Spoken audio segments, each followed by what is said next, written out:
Väčšinou si ľudia myslia, že v tom je jejo.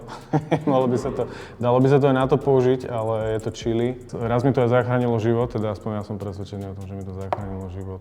Bolo asi 40 stupňov vonku úplne. Keď som sa blížil k mestu, tak v podstate bolo úplne brutálne teplo a nefungovala klíma v tom aute dobre, takže v tom aute bol úplne nezmysel, hej. A jak som proste sa počil v tom aute a ten trafik sa zahusťoval a myslel som, že ma tam jebne v tom aute. A začal som vtedy strácať cit vo svojich rukách.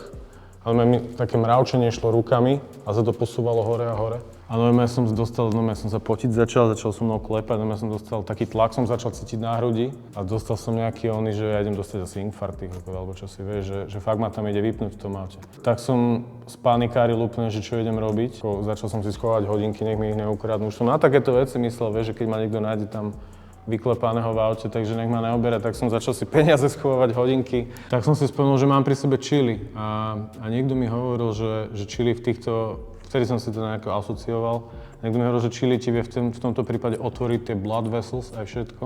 Tak tuto nosím Carolinu Reaper, čo je v podstate najpálivejšia genetika na svete, aká existuje, tak som to normálne otvoril, tú Carolinu, som si spomenul, že mám na kľúčoch a začal som si ju sypať do krku celú proste.